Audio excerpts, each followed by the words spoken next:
نحمده ونصلي على رسوله الكريم أما بعد فأعوذ بالله من الشيطان الرجيم بسم الله الرحمن الرحيم رب اشرح لي صدري ويسر لي أمري واحلل عقدة من لساني يفقهوا قولي. السلام علیکم ورحمۃ اللہ وبرکاتہ. ناظرین، پروگرام دعا کیجئے کے ساتھ آپ کی خدمت میں حاضر ہیں.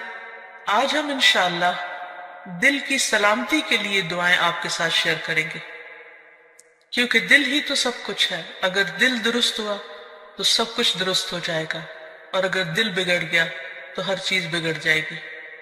دنیا اور آخرت دونوں کی کامیابی کا انحصار دل کی سلامتی پر ہے. دل ہی زندگی کی بنیاد ہے. دل نہ رہے، دل کام نہ کرے تو انسان زندہ نہیں رہ سکتا. اسی طرح انسان کی اخلاقی، روحانی، ایمانی صحت کا انحصار بھی دل کی سلامتی پر ہے. تو ہمیں اس سلسلے میں کوشش کے ساتھ ساتھ اللہ سبحانہ وتعالیٰ سے دعا بھی کرنی چاہیے. دعائیں تو آپ کو بعد میں بتائیں گے. سب سے پہلے خود دعا مانگنے کی اہمیت. رسول اللہ صلی اللہ علیہ وسلم نے ابن عباس سے فرمایا تھا کہ اے بیٹے، اذا سألت فاسأل اللہ، جب تم سوال کرو تو اللہ ہی سے کرو. وَإِذَا اسْتَعَنْتَ فَاسْتَعِنْ بِاللَّهِ، اور اگر تم مدد مانگو تو اللہ ہی سے مدد مانگو. یعنی ہر معاملے میں اپنے رب کے سامنے ہاتھ پھیلاؤ، اسی سے توقع رکھو، اسی پر توکل کرو اور اس سے مانگتے رہو، کیونکہ مانگنا اس کو پسند ہے. وہ مانگنے والوں سے، یعنی اللہ سے جو مانگتے ہیں ان سے وہ محبت کرتا ہے، اور اللہ کے سوا کسی اور کو نہیں پکارنا چاہیے. اس سلسلے میں قرآن مجید میں آتا ہے ان الذین تدعون من دون اللہ عباد امثالکم فادعوہم فلیستجیبوا لکم ان کنتم صادقین. جن لوگوں کو تم اللہ کے سوا پکارتے ہو وہ تو تمہاری ہی طرح کے بندے ہیں، یعنی ان سے مانگتے ہو، انسانوں سے مانگتے ہو. اگر تم اپنے دعوے میں سچے ہو تو ضروری ہے کہ جب تم انہیں پکارو تو وہ تمہیں اس کا جواب دیں. خصوصاً مرے ہوئے لوگوں کو اگر پکارا جائے تو وہ ہماری پکار کہاں سے سن سکتے ہیں؟ سویا ہوا انسان ہماری پکار نہیں سنتا تو فوت شدہ کیسے سن سکتا ہے؟ اسی لیے قرآن مجید میں اللہ کے سوا کسی اور سے مانگنے سے، دعا کرنے سے منع کر دیا گیا. فرمایا فَلَا تَدْعُ مَعَ اللَّهِ إِلَٰهًا آخَرَ فَتَكُونَ مِنَ الْمُعَذَّبِينَ. بس اللہ کے ساتھ کسی اور کو الہ نہ پکاریے. یعنی الہ وہ ہوتا ہے جس کے پاس انسان اپنی حاجات لے کر جاتا ہے، جس سے دعا کرتا ہے، جس کے آگے سجدہ کرتا ہے، جس کے نام پر قربانی کرتا ہے، جس کو خوش کرنے کے لیے سارے کام کرتا ہے، بھاگ دوڑ کرتا ہے. تو اللہ کے ساتھ کسی اور کو الہ نہ پکاریے، ورنہ آپ بھی سزا پانے والوں میں سے ہو جائیں گے. یعنی اللہ سبحانہ وتعالیٰ کسی صورت میں بھی شرک کو پسند نہیں فرماتے. اور پھر یہ بھی یاد رکھیے کہ دعا کرنے سے پہلے اللہ سبحانہ وتعالیٰ کی حمد و ثنا ضروری ہے. لا الہ الا اللہ وحدہ لا شریک لہ لہ الملک ولہ الحمد وہو علی کل شیء قدیر. اس کلمے کو پڑھیے یا کوئی اور حمد و ثنا کے الفاظ جو بھی آپ کی چوائس کے ہوں، کیونکہ حمد و ثنا تو اصل میں اللہ کی محبت کے ساتھ ہی آتی ہے. جتنی محبت زیادہ ہوگی اتنی خوشی کے ساتھ آپ اللہ کی تعریف کریں گے. پھر اسی طرح درود شریف پڑھنا نہیں بھولیے. درود شریف پڑھنے سے 10 رحمتیں آتی ہیں، دعائیں قبول ہوتی ہیں. اور پھر یہ کہ دین اور دنیا کی ہر بھلائی اللہ تعالیٰ ہی سے مانگیے. اور خصوصاً ہمارے آج کا جو موضوع ہے یعنی قلب سلیم، سلامت دل، اس کی دعا اللہ سبحانہ وتعالیٰ سے مانگیے کہ اے اللہ تو مجھے قلب سلیم، سلامت دل عطا فرما. کیونکہ قیامت کے دن انسان کو نہ مال کام آئے گا نہ بیٹے کام آئیں گے مگر جو اللہ کے پاس سلامت دل لے کر آیا. اللہ تعالیٰ فرماتے ہیں يوم لا ينفع مال ولا بنون إلا من أتى الله بقلب سليم. جس دن مال اور بیٹے کام نہیں آئیں گے مگر وہ جو اللہ کے پاس سلامت دل لے کر آیا. کیونکہ اگر دل درست ہو تو تمام جسم درست، تمام کام درست، اور اگر دل بگڑ جائے تو ہر چیز بگڑ جاتی ہے.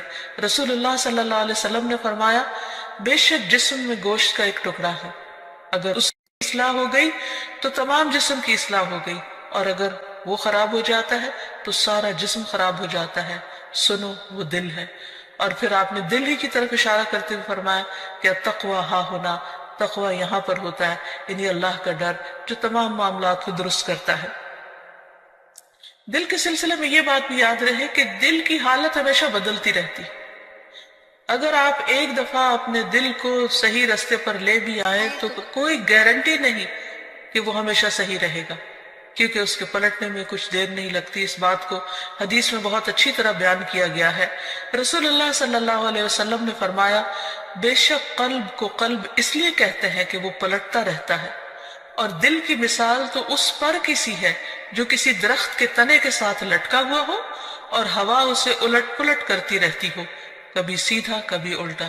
اس لیے سلامت دل رکھنا ایک بہت ہی مشکل کام ہے، کیونکہ انسان کبھی اس میں شکوک و شبہات آ جاتے ہیں، کبھی خواہشات اور شہوات آ جاتی ہیں، کبھی انسان کا ایمان بڑھنے لگتا ہے، کبھی گھٹنے لگتا ہے. تو دل کی حالتیں تبدیل ہوتی رہتی ہیں. دعا یہ کرنی چاہیے کہ ہماری موت اس حالت میں آئے کہ ہمارا دل اللہ کے رب ہونے پر راضی ہو، محمد صلی اللہ علیہ وسلم کے نبی ہونے پر اور اسلام کے دین ہونے پر، اور ہم اللہ تعالیٰ کے بارے میں اچھا گمان لیے ہوئے اس دنیا سے رخصت ہوں. دل کی تبدیلی کے بارے میں ایک اور حدیث میں بھی آتا ہے، نبی صلی اللہ علیہ وسلم نے فرمایا ابن آدم کا دل اس ہنڈیا سے بھی زیادہ تیزی کے ساتھ بدلتا ہے جو خوب کھول رہی ہو. یعنی دل کی حالت اتنی تیزی سے اگر تبدیل ہوتی ہے اور اس میں کچھ دیر نہیں لگتی، کس قدر ڈرنے کی بات ہے. سلامت دل کی دعائیں کرنے سے پہلے ہمیں چند ان باتوں کا بھی تذکرہ کر لینا چاہیے کہ جو انسان کے دل کی بیماریوں کا سبب بنتے ہیں. جسمانی بیماریوں کے تو بہت سے اسباب ہو سکتے ہیں، لیکن عموماً ہم روحانی بیماریاں، اخلاقی بیماریاں یا دل کے تزکیے سے متعلق جو بیماریاں ہیں ان کا ذکر نہیں کرتے. تو آئیے دیکھتے ہیں کہ وہ کون سی چیزیں ہیں جو دل کو بیمار کرتی ہیں. اس میں ایمان کے بعد کفر، ناشکری، یہ دل کی بیماری کا سبب بنتی ہے. پھر اسی طرح اللہ سبحانہ تعالیٰ سے زیادہ اوروں کا خوف، یعنی اللہ تعالیٰ اس بات کا حقدار ہے کہ سب سے زیادہ ہم اس سے ڈریں. ہم عموماً اپنے ظاہر کے بارے میں کیوں اتنے کانشیس ہوتے ہیں؟ کیونکہ لوگ دیکھتے ہیں، اور دل کے بارے میں غافل ہوتے ہیں حالانکہ اللہ سبحانہ تعالیٰ اس کو دیکھتے ہیں. پھر اللہ تعالیٰ کے ذکر سے روگردانی دل کو بیمار کر دیتی ہے. نبی صلی اللہ علیہ وسلم نے فرمایا اس شخص کی مثال جو اپنے رب کو یاد کرتا ہے اور جو اپنے رب کو یاد نہیں کرتا زندہ اور مردہ جیسی ہے. یعنی اتنا بڑا فرق ہے. پھر اسی طرح مشکلات میں اللہ تعالیٰ کی طرف رجوع نہ کرنا، یہ دل کو بیمار کر دیتا ہے. نمازیں چھوڑنا، خصوصاً جمعہ چھوڑ دینا، فرائض سے پیچھے رہنا. نبی صلی اللہ علیہ وسلم منبر کی سیڑھیوں پر چڑھتے ہوئے فرما رہے تھے لوگ جمعہ کی نماز چھوڑنے سے باز آ جائیں ورنہ اللہ ان کے دلوں پر مہر لگا دے گا، پھر وہ غافلوں میں سے ہو جائیں گے. اسی طرح بلا عذر، بلا وجہ نماز چھوڑ دینا. آپ صلی اللہ علیہ وسلم نے فرمایا جو شخص سستی کی وجہ سے بلا عذر 3 جمعے چھوڑ دے اللہ تعالیٰ اس کے دل پہ مہر لگا دیتا ہے. پھر اسی طرح قرآن میں غور و فکر نہ کرنا، یہ دلوں کو بیمار کر دیتا ہے. علم سے دوری، سیکھا ہوا علم بھلا دینا. پھر آیات سے نصیحت نہ لینا، یعنی قرآن مجید پڑھنا، تلاوت کرنا، لیکن اس میں غور و فکر نہ کرنا اور اس سے کوئی سبق حاصل نہ کرنا. پھر سیکھ کر سمجھ کر اپنی مرضی کرنا اور غلط رستوں پر چلنا. پھر غلط کاموں کے بھی ایسے برے نتائج ہوتے ہیں جن کی وجہ سے دل سخت ہو جاتے ہیں، جیسے گناہ کرنا دلوں پر غلبہ پانے والا ہے. یعنی گناہ کے اثرات ہوتے ہیں، گناہ دلوں کو زنگ آلود کر دیتے ہیں، گناہ سے دلوں کی روشنی ختم ہو جاتی ہے. رسول اللہ صلی اللہ علیہ وسلم نے فرمایا جب کسی مسلمان سے کوئی گناہ سرزد ہوتا ہے تو اس کے دل پر ایک سیاہ دھبا پڑ جاتا ہے. اگر وہ توبہ کرے اور باز آ جائے اور استغفار کر لے تو اس کا دل پھر سے صاف اور روشن ہو جاتا ہے. ورنہ جتنے گناہ بڑھتے جاتے ہیں اتنے ہی سیاہ دھبے بڑھتے جاتے ہیں، حتیٰ کہ اس کے دل پر وہ زنگ چھا جاتا ہے جس کا ذکر اللہ عز و جل نے قرآن میں کیا ہے. کلا بل ران علی قلوبہم ما کانوا یکسبون. ہرگز یہ بات نہیں بلکہ ان لوگوں کے دلوں پر ان کے برے اعمال کا زنگ لگ گیا ہے. پھر اسی طرح غلط تمنائیں، یعنی حرام چیزوں کی خواہش کرنا، یہ دلوں کو بیمار کرنے کا سبب ہوتا ہے۔ دنیا کی حد سے زیادہ محبت اور موت سے نفرت اور آخرت سے غفلت اور صرف دنیا کی فکر کرتے رہنا، دنیا ہی کے غم پالتے رہنا، یہ دلوں کو بیمار کر دیتا ہے۔ یعنی انسان جب اللہ تعالیٰ کے حقوق میں کمی کرتا ہے، بندوں کے حق میں کمی کرتا ہے، بد اخلاقی کرتا ہے، تو پھر دلوں کے اوپر میل چڑھنے لگتی ہے، دل سیاہ ہونے لگتے ہیں اور دل بیمار ہونے لگتے ہیں اور قلب سلیم سے بہت دور ہو جاتے ہیں۔ پھر اسی طرح محض اپنی خواہشات کی پیروی کرنا۔ نبی صلی اللہ علیہ وسلم نے فرمایا، مجھے تمہارے متعلق ان گمراہ کن خواہشات سے سب سے زیادہ اندیشہ ہے جن کا تعلق تمہارے پیٹ اور تمہاری شرمگاہ سے ہوتا ہے، اور اپنی مرضی پر چلنے کی گمراہی کا بھی اندیشہ ہے۔ پھر اسی طرح کثرت کلام اور کثرت طعام، بہت کھانا، بہت باتیں کرنا، یہ بھی دلوں کو سخت کر دیتی ہیں چیزیں۔ پھر ضرورت سے زیادہ سونا، یہ بھی دل کی سختی کا باعث ہوتا ہے۔ تو یہ چند ایک چیزیں ہیں جو دلوں کو بیمار کرنے کا سبب ہے۔ حقیقت یہ ہے کہ ہر وہ چیز جو اللہ کو ناراض کرنے والی ہے، خواہ اس کا تعلق سوچ سے ہو یا گفتگو سے ہو یا عمل اور رویے سے ہو، یہ تمام تر چیزیں انسان کے دل کی خرابی کا باعث بنتی ہیں۔ پھر اللہ کا ذکر کثرت سے کرنا، فرمایا وَاذْكُرُوا اللَّهَ كَثِيرًا لَعَلَّكُمْ تُفْلِحُونَ، اور اللہ کو بہت زیادہ یاد کرو تاکہ تم فلاح پاؤ۔ پھر اسی طرح زبان کی اصلاح کرنا۔ انس بن مالک سے روایت ہے، رسول اللہ صلی اللہ علیہ وسلم نے فرمایا، کسی آدمی کا ایمان درست نہیں ہوتا یہاں تک کہ اس کا دل درست ہو، اور اس کا دل درست نہیں ہوتا یہاں تک کہ اس کی زبان درست ہو جائے۔ یعنی دل کی اصلاح کا تعلق زبان کی اصلاح کے ساتھ ہے۔ اگر ایک شخص زبان سے اچھے الفاظ نکالے گا تو اس کا دل یقیناً اچھا ہو جائے گا۔ پھر اسی طرح شک والی چیزوں کو چھوڑنا، کیونکہ شک انسان کو بے چین کر دیتا ہے، دلوں کے اندر اضطراب پیدا کر دیتا ہے۔ پھر اسی طرح نیکی اور برائی کی پہچان حاصل کرنا، کیونکہ اگر انسان کا دل نیکی کے کاموں کو نیک سمجھے اور اس پر گواہی دے اور برائی کو برائی سمجھے تو اس سے انسان کا دل سیدھے رستے پہ چل پڑتا ہے۔ پھر کثرت سے موت کو یاد کرنا، کیونکہ موت کی یاد دلوں کی تزکیہ اور پیوریفیکیشن کا ذریعہ بنتی ہے۔ پھر اخلاقی برائیوں سے پرہیز کرنا، پھر یتیم اور مسکین کا خیال رکھنا۔ ایک شخص نے نبی صلی اللہ علیہ وسلم سے دل کی سختی کی شکایت کی تو آپ صلی اللہ علیہ وسلم نے فرمایا کہ یتیم کے سر پر ہاتھ پھیرو، کیونکہ یہ دل کو نرم کرتا ہے۔ پھر اسی طرح بعض علماء نے کہا کہ دل کی اصلاح 5 چیزوں کے ساتھ ہوتی ہے۔ نمبر 1، غور و فکر کرتے ہوئے قرآن مجید کی تلاوت کرنا۔ نمبر 2، پیٹ کو خالی رکھنا، یعنی روزہ وغیرہ رکھنا۔ نمبر 3، رات کا قیام، سحری کے وقت اللہ کے آگے گڑ گڑانا، کیونکہ رات کے اس حصے میں دعائیں بہت قبول ہوتی ہیں۔ نمبر 4، نیک لوگوں کی مجلسوں کو اختیار کرنا، اچھی صحبت۔ اور نمبر 5، حلال کھانا۔ پھر اسی طرح گناہ کے بعد فوراً توبہ کر لینا، کیونکہ جب انسان گناہ کرتا ہے تو دل پر سیاہ دھبا پڑ جاتا ہے، اور اگر انسان توبہ کر لیتا ہے تو وہ دل پھر سے صاف اور روشن ہو جاتا ہے۔ اور اب آتی ہے باری دعاؤں کی کہ انسان اللہ سبحانہ وتعالیٰ سے قلب سلیم مانگتا رہے اور دل کی اصلاح کی دعا کرتا رہے۔ اس سلسلے میں سب سے بہترین نسخہ کثرت سے استغفار کرنا ہے، کیونکہ انسان جب بخشش مانگتا ہے اللہ تعالیٰ سے، گناہوں کی معافی مانگتا ہے تو دل روشن ہونے لگتا ہے، دل چمکنے لگتا ہے، کیونکہ دلوں کا میل کچیل پھر اترنے لگتا ہے۔ اس سلسلے میں رسول اللہ صلی اللہ علیہ وسلم نے فرمایا، میرے دل پر پردہ سا آ جاتا ہے، اسی وجہ سے میں ایک دن میں 100 مرتبہ اللہ سے استغفار کرتا ہوں۔ یہ اللہ کے رسول صلی اللہ علیہ وسلم فرما رہے ہیں۔ آپ صلی اللہ علیہ وسلم استغفار کی کثرت کو دلوں کی روشنی کا ذریعہ بتا رہے ہیں۔ ابن عمر کہتے ہیں کہ ہم آپ کی مجلس میں رب اغفر لی وتب علی انک انت التواب الرحیم 100 مرتبہ شمار کرتے تھے، جس کا معنی ہے اے میرے رب مجھے بخش دے اور مجھ پر مہربان ہو جا، بے شک تو بہت زیادہ توبہ قبول کرنے والا مہربان ہے۔ پھر اسی طرح قرآنی دعا ہے کہ اللہ تعالیٰ ہمارے دلوں کو ٹیڑھا ہونے سے بچائے۔ ربنا لا تزغ قلوبنا بعد اذ ہدیتنا وہب لنا من لدنک رحمہ انک انت الوہاب۔ اے ہمارے رب، ہدایت دینے کے بعد ہمارے دلوں کو ٹیڑھا نہ کرنا، اور اپنے پاس سے ہمیں رحمت عطا فرما۔ بلا شبہ تو ہی سب کچھ عطا کرنے والا ہے، یعنی سارے خزانے تیرے پاس ہیں۔ تو ہمارے دلوں کو سیدھا رکھ، کیونکہ اگر دل سیدھا ہوگا تو باقی تمام چیزیں بھی درست ہو جائیں گی۔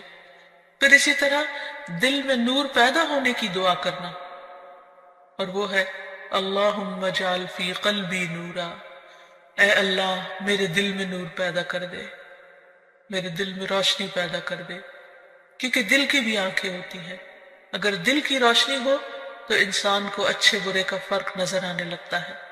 بعض اوقات انسان بہت کچھ بھی پڑھ لیتا ہے، اس کے پاس بہت علم بھی ہو سکتا ہے، لیکن ضروری نہیں کہ اس علم کے ذریعے دل کی آنکھیں کھلیں جب تک کہ اللہ تعالیٰ نہ بصیرت عطا کرے۔ یہ بصیرت اللہ تعالیٰ دیتا ہے، اس لیے اللہ تعالیٰ سے مانگنی چاہیے۔ پھر اسی طرح دل کی ہدایت کی دعا کرنا۔ آپ صلی اللہ علیہ وسلم نے دعا سکھائی، اللہم اہد قلبی وسدد لسانی واسلل سخیمۃ قلبی، اے اللہ میرے دل کو رہنمائی عطا فرما، میری زبان کو درستگی عطا فرما، اور میرے دل کے کینے کو دور کر دے، کیونکہ شرک، نفاق، حسد، بغض، کینہ، کدورت دلوں سے نکلیں گے تو ہی دل روشن ہوں گے۔ پھر اسی طرح یہ بھی ضروری ہے کہ انسان دین پر دل کی ثابت قدمی کی دعا کرے۔ عبداللہ ابن عمرو ابن العاص کہتے ہیں کہ انہوں نے رسول اللہ صلی اللہ علیہ وسلم کو فرماتے ہوئے سنا کہ تمام بنی آدم کے دل رحمان کی انگلیوں میں سے 2 انگلیوں کے درمیان ایک دل کی طرح ہے، وہ جسے چاہتا ہے اسے پھیر دیتا ہے۔ پھر رسول اللہ صلی اللہ علیہ وسلم نے فرمایا، اللہم مصرف القلوب صرف قلوبنا علی طاعتک، اے اللہ دلوں کے پھیرنے والے ہمارے دلوں کو اپنی اطاعت پر پھیر دے، یعنی تو ہی ان کے اندر اپنی اطاعت اور فرما برداری کا شوق پیدا کر دے، کیونکہ اگر دل کسی کام کے کرنے پہ راضی ہو جائے تو وہ کام کرنا بہت آسان ہو جاتا ہے۔ اطاعت کے بڑے سے بڑے کام، مشکل سے مشکل کٹھن اور بھاری کام بھی بہت معمولی معلوم ہوتے ہیں۔ پھر اسی طرح یا مقلب القلوب ثبت قلبی علی دینک، اے دلوں کو الٹ پلٹ کرنے والے میرے دل کو اپنے دین پر جما دے، کیونکہ اگر دین پر ایک دفعہ دل ٹھک گیا، اطمینان ہو گیا، تو پھر عمل کرنا کچھ بھی مشکل نہ رہے گا۔ پھر اس کے ساتھ ساتھ ایسے دل سے بھی پناہ مانگی گئی کہ جو اللہ سے نہ ڈرتا ہو، جس کے اندر خشیت نہ ہو۔ دعا ہے اللہم انی اعوذ بک من علم لا ينفع ومن قلب لا يخشع ومن نفس لا تشبع ومن دعوت لا يستجاب لها، اے اللہ میں تجھ سے ایسے علم سے پناہ مانگتا ہوں جو نفع دینے والا نہ ہو، اور ایسے دل سے جو ڈرنے والا نہ ہو، اور ایسے نفس سے جو سیر ہونے والا نہ ہو، اور ایسی دعا سے جو قبول ہونے والی نہ ہو۔ پھر اسی طرح دل کے شر سے پناہ مانگنے والی دعا، اللہم انی اعوذ بک من شر سمعی ومن شر بصری ومن شر لسانی ومن شر قلبی ومن شر منی، اے اللہ میں تیری پناہ چاہتا ہوں اپنے کان کی برائی سے، اور اپنی آنکھ کی برائی سے، اور اپنی زبان کی برائی سے، اور اپنے دل کی برائی سے، اور اپنی خواہش کی برائی سے۔ پھر دل کو صاف کرنے کی دعا، اللہم اغسل قلبی بماء الثلج والبرد ونق قلبی من الخطایا كما نقیت الثوب الابید من الدنس وباعد بینی وبین خطایایا كما بعدت بین المشرق والمغرب، اے اللہ میرے دل کو برف اور اولے کے پانی سے دھو دے، اور میرے دل کو خطاؤں سے صاف کر دے جیسے سفید کپڑے کو میل سے صاف کیا جاتا ہے، اور میرے اور میری خطاؤں کے درمیان اتنی دوری کر دے جتنی دوری تو نے مشرق اور مغرب میں رکھی ہے۔ تو اللہ تعالیٰ سے دعا ہے کہ وہ ہمارے دلوں کی اصلاح کر دے، وہ ہمارے دلوں کا تزکیہ کر دے، وہ ہمیں سلامت دل عطا کر دے تاکہ ہم دنیا اور آخرت میں کامیاب ہو سکیں۔ وآخر دعوانا ان الحمد للہ رب العالمین۔ السلام علیکم ورحمۃ اللہ